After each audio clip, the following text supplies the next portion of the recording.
Well, hello there everybody, welcome back to the channel. Dodgy Gamer here, and we're back in tournament action today. The R1GG U21 FM Euros. We're in the knockout rounds after our victorious group stage.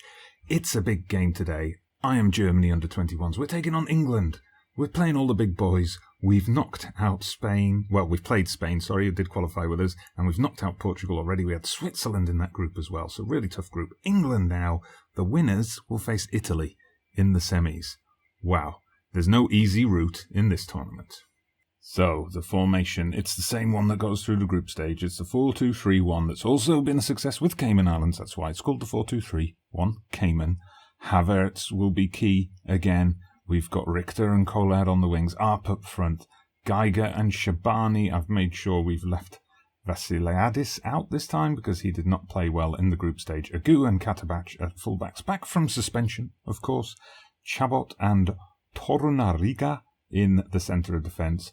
Muller in goal. Let's see what my opponents got lined up. It's Ryan, the FM teacher, who's in charge of England under-21s. Of course, Ryan, the FM teacher, working with FM Base and also managing in the FM Premier League, I believe, in charge of Crystal Palace. He probably beat me as my Sheffield United team. Everybody does. But here, as Germany, we've got a chance to do something. Right, so our first look at how they're lining up. And of course, England have got some very good players in their team. Bit of an oddball formation. Crazy kids. 3-3-3-1 DM asymmetric for elite teams. Wow. Okay, well, they've got, look at that, Alexander-Arnold's in there. They've got Mason Mount, Jordan Sancho, Tommy Abraham, Marcus Rashford. So there is quality in that team. A lot of players there who are regulars in the England squad, regulars for their clubs, up against my boys. Straight into the action then. Of course, this is a classic rivalry of world football. It was being suggested to me on Twitter in the build-up to this game as ARP goes close that this isn't that big a rivalry because it's only a big deal for England, not for the Germans. Well, I intend to make it a big deal for the Germans again, as England here playing the ball out of defence. Interested to see how we shape up against this formation. I mean, they're playing it around very nicely. They've got the overlapping play there from Alexander-Arnold. They've stretched us a bit. Katabach with the crunching tackle, but he can't actually win possession. We're just not getting it away from the English here. And it's Tommy Abraham that scored 8 minutes in. Well, this is going to be a tough game. It's going to be a big ask to reach the semi-finals, I think. I mean, England, you look at their team, they've got to be one of the favourites for the whole thing, especially now that France are out. France had Mbappe in their team. Come on. A yellow card for my centre-back. Oh, I hope that's not foreshadowing of something that's going to happen later in the game, and I hope this isn't a second goal here. Safe hands from the keeper, Muller. Now we've got to launch the counter. Look at that very aggressive play there from England. Again, a man right in the keeper's face. I assume that was Rashford. Katabach, come on, let's build something here. Collard makes a run down the left. Let's see if he can whip in the cross for Arp or for Havertz. But no, he plays it back to Geiger. Good play here. It's promising, this. Geiger gets it again. Havertz. But, well, we're being pushed away from the edge of the box. But finally, Richter makes a breakthrough. Is he going to shoot? Yes, but it's too close to the body of the keeper. Well, I was worried after that early goal that we were going to be overwhelmed. Of course, there's a long way to go yet. We're only part way through the first half. But, oh, dearie me, that was a terrible tackle. It just looked like he fell over.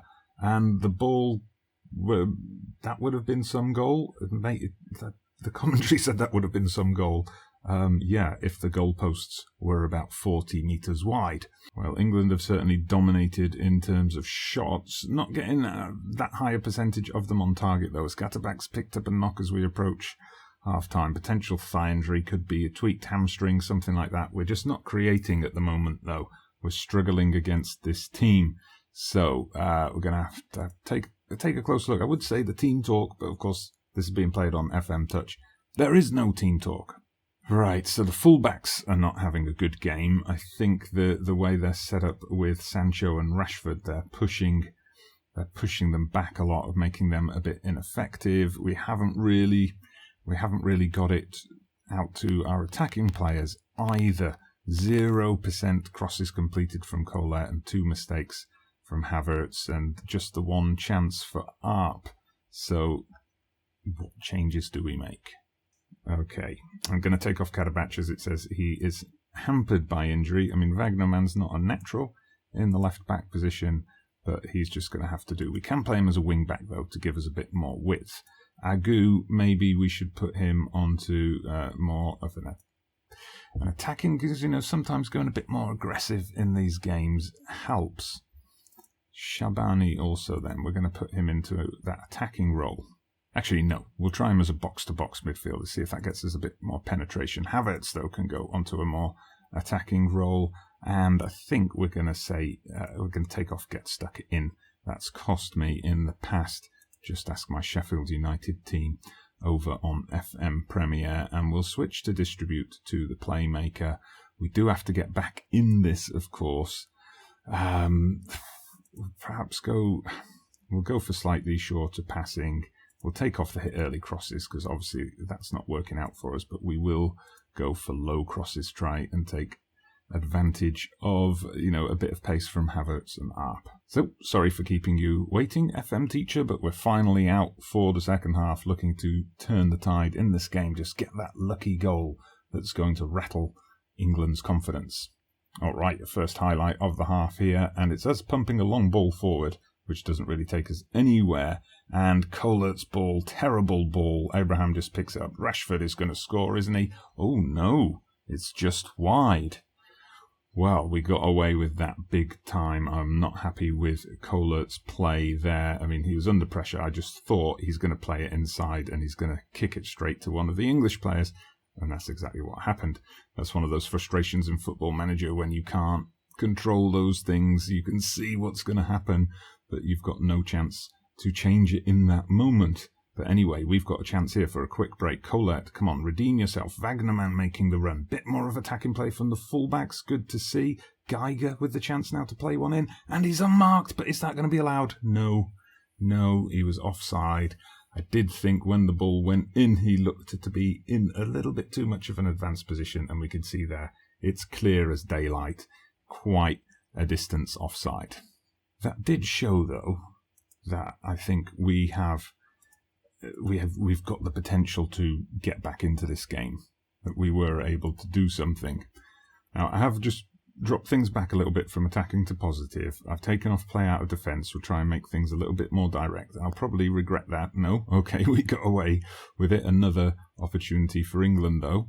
It continues, though, from the goal kick. Let's see what we do here. It goes out wide to Agu. Nice header forward, and Richter's got the chance to run with it now. But he gets tackled and dispossessed. You see, they go to ground and they win the ball. My guys go to ground and they just look like they're falling over as Abraham hits the post. Ooh, we got away with that. We're riding our luck very much here. Right, Colette's coming off. We're going to bring on OBM, Batista Maya. He can play as an inverted winger on attack. That will do for now. I'm going to go back up to attacking, but I'm going to just pause things and make the team instructions a lot more direct. So we're going for super high tempo, much more direct passing. I'll take off the pass into space for now, just because I think we seem to be giving it away to them a little bit too much. And we'll go for distribute over the opposition defence. Only 15 minutes left, so we've got to start cranking things up a bit. Okay, it's an England corner, 10 minutes left. This would be a terrible time to concede. If we concede here, that would pretty much be game over. What did I just say? Rashford scores. It's England 2, Germany 0. It looks like the dream is over. It doesn't go any further than this, the last 8, unfortunately. It's one of those things where you think, well, I guess there's no easy games at this level, is there? So, you know, who's to say if it would have been easier to draw another team or not? All right, a break in play. I assume my opponent is right now trying to sort out his tactics for the last 10 minutes to contain and shut things down, or he's expecting me to go super attacking and is looking for some way to exploit that. Well, I'm going to make some tactical changes of my own. Shabani has been awful on a 6.3, so we're going to take him off. We'll bring on Ayman Barkok for the first time in this tournament, and I'll tell you what, I'm going to make him an advanced playmaker. We'll switch Geiger to an attacking central midfielder. Havertz will put on as shadow striker.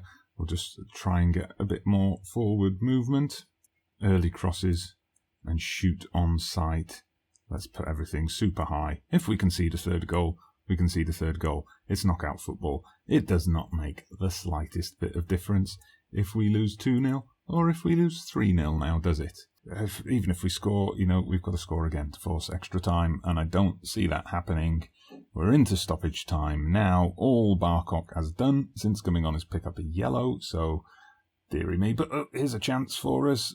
We've got the ball. We've won the ball. That's a positive. Here comes Batista Maya. Is he going to set up a goal for us? He whips in across to nobody, but the clearance only goes as far as Richter. And Batista Maya, that's our best chance of the game. Havertz has his shot blocked. Suddenly we've come to life, but it's too little, too late. That's full time. We have to watch the England boys celebrate, and that's another tournament over.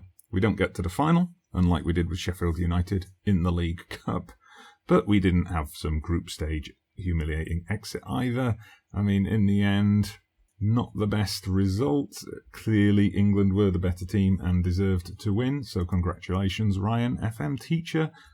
Go out there and win the rest of the tournament. But yeah, as we just review the match stats, thank you very much all for watching and coming on this journey with me. Sorry that it couldn't go on longer, but do please hit that like button, subscribe to the channel if you haven't done so already. I'm Dodgy Gamer, and I'll see you again soon for some more tournament action in another competition, probably.